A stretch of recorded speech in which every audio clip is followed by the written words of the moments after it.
میں پھر کہوں گا کہ بابوں کا خدا اور ہے اور کتابوں کا خدا اور ہے. آپ کو جو کرٹسی اور اخلاقیات سکھائی گئی ہیں نا، قرآن وہ اخلاقیات نہیں مانتا. قرآن ننگی تلوار ہے، کیونکہ قرآن جو اخلاقیات بتا رہا ہے اصل میں وہ اخلاقیات ہے. آپ کی اخلاقیات یہ ہے کہ آپ کسی کے گھر جائیں، دروازہ کھٹکھٹائیں، وہ دروازہ نہ کھولے تو آپ اس کو بد اخلاق سمجھتے ہیں. جبکہ بخاری مسلم میں حدیث ہے کسی کے گھر جاؤ 3 دفعہ دستک دو، جواب ملے تو ٹھیک، نہ ملے تو واپس لوٹ جاؤ، اور اس بات کا برا بھی مت مانو، کیونکہ اس شخص کا حق ہے کہ وہ ملے یا نہ ملے. اور قرآن حکیم میں سورہ نور میں یہ بھی آیا ہے کہ 3 اوقات میں تو تم جا ہی نہیں سکتے کسی کے گھر میں. مجھے تو بڑا غصہ آتا ہے دوپہر کو 3 بجے آ کے آپ کے گھر کوئی دستک دے. کیوں بھائی؟ یہ کہاں کی اخلاقیات ہے؟ دوپہر کے وقت آپ کسی کے گھر جا ہی نہیں سکتے، عشاء کے بعد بھی نہیں جا سکتے، الا ہے کہ آپ پہلے اجازت لے لیں، وہ علیحدہ بات. پرائیویسی کے اوقات ہے تو کہا گیا اجازت نہ ملے تو واپس چلے جاؤ. یہاں پہ کسی کو بیل کرتے ہیں، وہ نہیں اٹھاتا، پھر دوسری بیل، پھر تیسری بیل. یہ اخلاقیات ہے، اس کی مرضی ہے. موبائل فون نے تو عذاب میں ڈال دیے لوگوں کو. پہلے تو پھر ہوتا تھا آپ پی ٹی سی ایل پہ کال کرتے تھے اور پتہ چلتا تھا بندہ نہیں ہے تو جان چھوٹ گئی، بندے کی بھی اور آپ کی بھی. اب تو وہ واش روم میں بھی گھسا ہوا ہے، آپ پیچھے مس بیل نے اس کو مار رہے ہیں اور مجبور کر رہے ہیں کہ وہ باہر نکل آئے. پہلے آپ کے آگے فون، ایک سے زیادہ بیل کسی کو کرنے کی ضرورت نہیں ہے. اس نے اٹھانا ہوگا اٹھا لے گا، نہیں اٹھائے گا تو مس کال آئی ہوئی ہوگی، وہ دیکھ لے گا. اگر آپ اتنے امپورٹنٹ ہیں اس کے لیے تو آپ کو کال کر لے گا. یہ زبردستی کہ آپ لوگوں کے اوپر جو ہے وہ تھوپنا چاہتے ہیں چیزیں. اب وہ جو نبینا صحابی تھے، ان کی وجہ سے نبی علیہ السلام کے چہرے مبارک پہ ناگواری کے آثار آ گئے. اگر ٹیکنیکل گراؤنڈز کے اوپر دیکھیں تو نبی علیہ السلام کا ایٹیچیوڈ بالکل نارمل تھا. ظاہر آپ دین کے لیے بیٹھے ہوئے تھے، لیکن سر اللہ بے پرواہ ہے. قرآن میں جو پہلے اپنے آیات سنی نا، انما انت منذر من یخشاہا، آپ تو صرف اس کو ڈر سنائیں جو ڈر جائے. اللہ تعالیٰ نے اپنے نبی علیہ السلام کے اوپر گرفت فرمائی، غصہ فرمایا کہ یہ جو کفار مکہ کے سردار آپ کے پاس بیٹھے ہیں نا، یہ سارے آئے ہیں چسکا لینے کے لیے، ان کو دفع کریں، اور یہ جو نابینا شخص ہے نا اس کو پروٹوکول دیں. میں بھی یہی کرتا ہوں. لوگ رابطہ کرتے ہیں نا، جو بڑا ضروری مسئلہ ہے، میں کہتا ہوں ضروری مسئلہ ہے تو ادھر آؤ، ادھر آؤ گے تمہیں تلیوں پہ اٹھائیں گے. لیکن ہم کسی کے ملازم نہیں ہیں کہ اس کے پاس جا کے اس کو دعوت و تبلیغ کا کام کریں. آپ کی ضرورت ہے آپ آئیں، یہاں بیٹھے، جب تک آپ تھک نہیں جاتے میں نہیں اٹھتا. لوگوں کو پتہ ہے میں 8-8 گھنٹے بھی ایک نشست میں بولا ہوں. تو میں نے اس چیز سے جو میرے پاس چل کے آتا ہے پورا پروٹوکول دیتا ہوں اسے. نبی علیہ السلام کو اللہ تعالیٰ نے ڈانٹا کہ وہ نابینا تو آپ کے پاس خود مسئلہ سیکھنے کے لیے آیا تھا، اس کی طرف آپ نے تیوری چڑھائی ہے، حالانکہ آپ نے زبان سے کچھ نہیں کہا. اور یہ جو منوس ہمارے سامنے آپ نے بٹھائے ہوئے ہیں نا، یہ تو سارے چسکا لینے کے لیے آئے ہوئے ہیں. انہوں نے بات شاید کوئی نہیں سننی ہے. ان کو چھوڑیں، جو پاک ہونا چاہتا ہے اسے پاک کریں. تو اس چیز سے میں نے چیز سیکھی ہے کہ کسی کو لولو پوپو کرنے کی ضرورت نہیں ہے، چاہے بڑے سے بڑا انسان بھی ہو. اور اس کے آگے آپ اپنی آنکھیں بھی بچھا دیں جو خود سے دین سیکھنے کے لیے آپ کے پاس آتا ہے. میں نے اس سے یہ چیز سیکھی ہے. نبی علیہ السلام کو اللہ تعالیٰ نے اس نابینا شخص کے پیچھے ڈانٹا.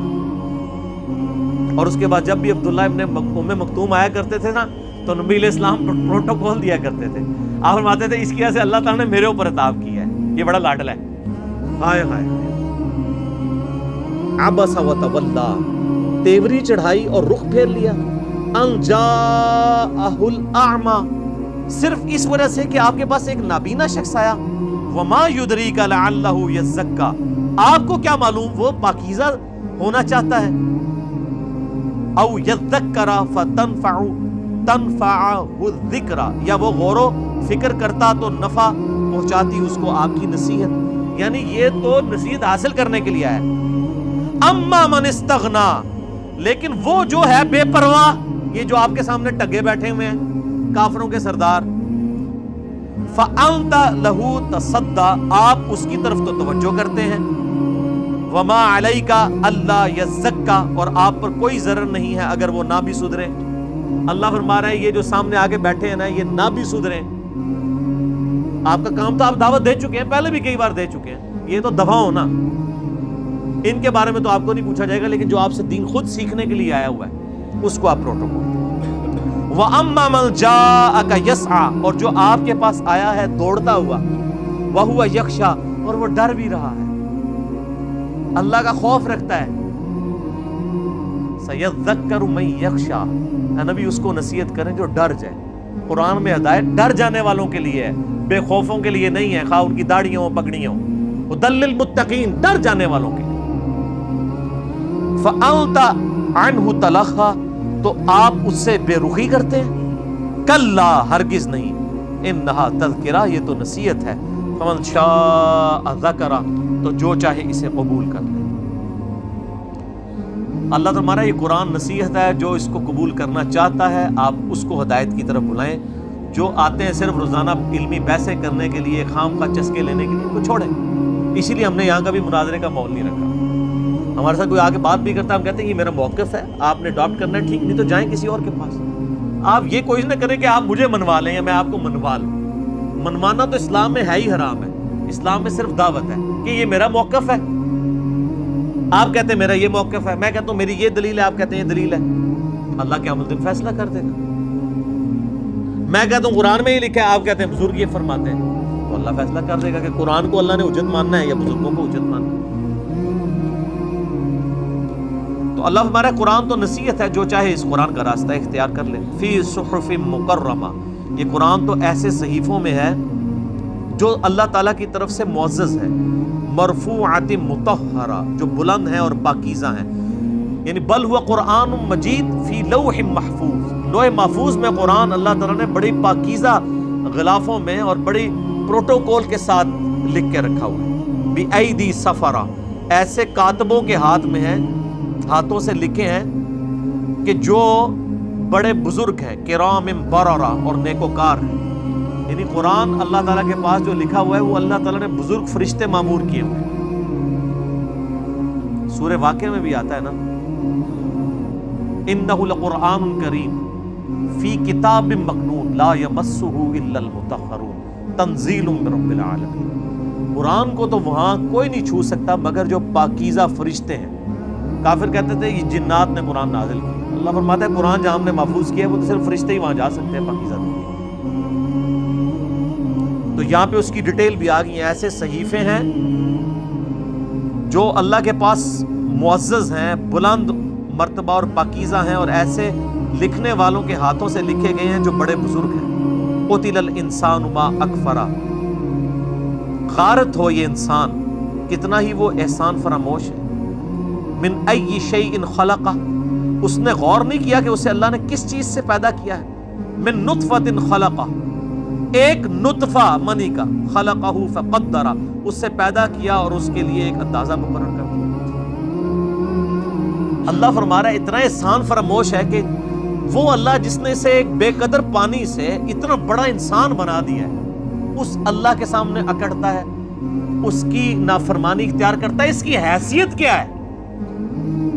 ایک بے قدر پانی جس کا ذکر کرتے ہوئے بھی لوگ کراہت کے ساتھ ذکر کرتے ہیں، عموماً اپنی گفتگو میں اس پانی کا ذکر کرنا گوارا نہیں کرتے۔ یہ ہے اس کی ابتدا۔ ثم السبیل یسرا، پھر اس کے لیے راستہ آسان کر دیا۔ ایک معنی اس کا یہ ہے کہ اللہ تعالیٰ انسان کو کس طریقے سے پیدائش کے اس مرحلے سے گزارتا ہے اور ایک راستہ آسان کر کے وہ دنیا میں آ جاتا ہے، اور ایک یہ ہے کہ زندگی میں اسباب اسے مہیا کرتا ہے کہ وہ یہاں پہ زندگی گزارے۔ ثم اماتہ واقبرہ، پھر اسے موت مل جاتی ہے اور وہ قبر میں پہنچا دیا جاتا ہے۔ عموماً قبر میں پہنچایا جاتا ہے، بعض اوقات قبر میں نہیں بھی پہنچایا جاتا، تو وہ جہاں پر ہوتا ہے وہی اس کی قبر ہوتی ہے۔ اگر کوئی سمندر میں غرق ہو گیا، سمندر ہی اس کی قبر ہے۔ کوئی شیر کے پیٹ میں چلا گیا، وہ شیر کا پیٹ اس کی قبر ہے۔ کوئی ہواؤں میں بکھر گیا ایئر کریش میں، اس کے لیے قبر وہ ہے۔ ثم اذا شاء انشرہ، پھر جب وہ چاہے گا اسے دوبارہ زندہ کر۔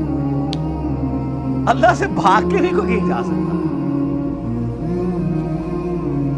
اب تو کہتے ہیں کہ مر جائیں گے، مر کے بھی نہ چین پایا تو کدھر جائیں گے؟ مر کے بھی چین نہیں۔ دیکھیں نا، آپ لوگ خودکشی کر لیتے ہیں، وہ جو خودکشی جس نے کر لی وہ تو مارا گیا۔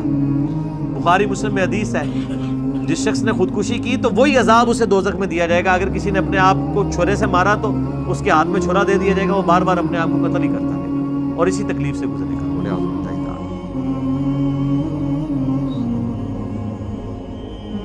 کلا لما یقضی ما امر, یقیناً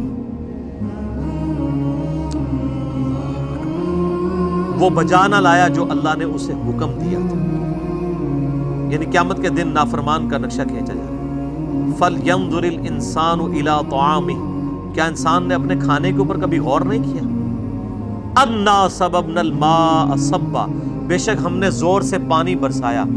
ثُمَّ شَقَقْنَا الْأَرْضَ شَقًّا, پھر ہم نے زمین کو پھاڑا. فَأَنبَتْنَا فِيهَا حَبًّا, پھر ہم نے اس میں سے اگایا غلہ. انسان اپنی خوراک پہ غور کر لینا تو انسان پریشان ہو جاتا ہے. یقین کریں میں تو کبھی تربوز کاٹتا ہوں تو پریشان رہ جاتا ہوں کہ کیا اللہ نے باہر اس کے ایک خول چڑھایا ہے, پھر اس کے اندر کیا مٹھاس رکھی ہے, پھر اس کے اندر سینکڑوں بیج رکھے ہیں اور ہر بیج کے اندر ایک ایک تربوز ہے اور ایک ایک وہ تربوز جس کے اندر پھر سینکڑوں ہے. یہ آپ جناب فیکٹوریل پرابلم شروع ہوتا جائے گا. ایک آپ جو بیج دیکھ رہے ہیں اس میں کروڑوں تربوز ہیں, کیونکہ اس سے ایک تربوز بننا ہے, اس میں سینکڑوں, پھر ہر ایک سے اس طرح سے فشن ریئیکشن سٹارٹ. اللہ فرماتا ہے تم اپنے کھانے والی چیزوں پہ غور کرو. ایک تو اللہ تعالیٰ نے ان کو بنایا کیسا, پھر ان کو کمپیٹیبل بھی کیا ہے. آپ شیر کے سامنے تازہ گھاس لا کے رکھتے ہیں, کھائے گا؟ کمپیٹیبل ہی نہیں. اور بکری کے سامنے آپ بالکل صاف ستھرا قیمہ لا کے سجا کے رکھتے ہیں, نہیں کھائے, دیکھے گی بھی نہیں اس طرح, سونگ کے پرے کرتے. کمپیٹیبلٹی نہیں. تو صرف خوراک اللہ نے پیدا نہیں کی, ہمیں کمپیٹیبل بھی بنایا. سر یہ ہم جو لہسن پیاز یہ جتنی چیزیں کھا رہے ہیں ان کی اتنی سی مقدار بھی ہمیں موت دینے کے لیے کافی ہو اگر یہ ہمارے جسم کے ساتھ کمپیٹیبل نہ ہو. زہر بھی اتنا صحیح ہوتا ہے نا, بندہ مر جاتا ہے. تو یہ ہمارے جسم کے ساتھ کمپیٹیبل ہے. ہم آہنگ ہے کہ ہمارے لیے وہ بینیفیشری ہے, فائدہ مند ہے, نقصان نہیں پہنچا رہا. یہ کس نے؟ اللہ نے بنایا اسے. اللہ فرماتا ہے اپنی خوراک کے اوپر غور نہیں کیا تم نے؟ کس طرح ہم نے زور سے پانی برسایا, پھر زمین کو اچھی طرح پھاڑا, پھر اس میں سے اگایا غلہ. وعنبا وقضبا, اور انگور اور ترکاریاں, طرح طرح کی سبزیاں. وزیتون ونخلا, اور زیتون اور کھجوریں. اور سر کھجور کے درخت کو دیکھیں کتنی بلندی پہ جا کے اللہ تعالیٰ نے خوشے لگائے ہیں اور ان کے اندر مٹھاس رکھی ہے. جس پانی سے آپ سیراب کرتے ہیں اور جس زمین میں وہ درخت اگا ہوتا ہے وہاں تو دور دور تک مٹھاس ہوتی کوئی نہیں ہے, نمکیات ہی ہوتے ہیں. اور کیا زبردست کھجوریں لگتی ہیں. اور زیتون وحدائق غلبا, اور گھنے باغات. وفاکہۃ وابا, اور پھل اور گھاس. متاعا لکم ولانعامکم, یہ سامان ہے برتنے کا تمہارے لیے اور تمہارے مویشیوں کا. اچھا مویشیوں کا ذکر آتا ہے, ہم لوگ عموماً یہ سمجھ ہوتے ہیں ہم نے کون سے مویشی پالے ہوئے. ہم میں سے اکثر لوگوں نے تو نہیں پالے ہوئے سوائے گاؤں کے لوگ, وہ کہتے ہیں پتہ نہیں مارا. وہ آپ کا بھی ذکر ہو رہا ہے سر, یہ جو آپ دودھ پی رہے ہیں یہ کسی نے مویشی پالے ہوئے ہیں تو ان کا دودھ آپ تک آ رہا ہے. آج دودھ ختم ہو جائے نا انسانیت ختم ہو جائے. یہ تو بچہ بڑا ہوتا ہے تو باقی چیزیں کھا رہا ہے نا. جو چھوٹا بچہ ہے 1.5-2 سال تک وہ کس چیز کے اوپر زندہ ہوتا ہے؟ دودھ. تو دودھ کہاں سے آ رہا ہوتا ہے؟ انہیں مویشیوں سے آ رہا ہوتا ہے. دودھ صرف ختم کر دیں انسانیت ختم ہو گئی. اور اللہ فرما رہا ہے ان مویشیوں کی خوراک بھی ہم زمین سے پیدا کر رہے ہیں. اگر زمین سے خوراک پیدا ہی نہ ہو, مویشی زندہ ہی نہیں رہیں گے, اور جب مویشی نہیں رہیں گے تو انسانیت کہاں سے رہے گی؟ ہماری بھی خوراک ختم ہو جائے. سر یہ جتنی باتیں اللہ تعالیٰ گنوا رہا ہے نا, اس کے بعد اگر کسی کو یہ وہم بھی آ جائے گا کہ بزرگ بھی کوئی کچھ کر سکتا ہے تو اپنے دماغ کا علاج کروائے. اور سر بزرگوں کو تو یہ پتہ ہی نہیں تھا کہ یہ گھاس اگتی کیسے ہے, سوائے اتنا ڈیٹا جتنا قرآن میں آیا ہے, وہ بھی اگر انہوں نے قرآن ترجمے سے پڑھا ہو. باقی سائنس آج ہمیں ڈیٹیلز بتا رہی ہے کہ یہ ایک بیج جو ہے اس کے اندر اتنا ڈیٹا موجود ہے جتنی انسانی تاریخ میں کتابیں لکھی گئی. تو کوئی شخص کہتا ہے جی نگاہ مار کے کوئی ایسے کر سکتا ہے؟ کوئی ایک بیج نہیں, زمین و آسمان کی ساری مخلوقات, جن فرشتے پیغمبر مل کے بھی ایک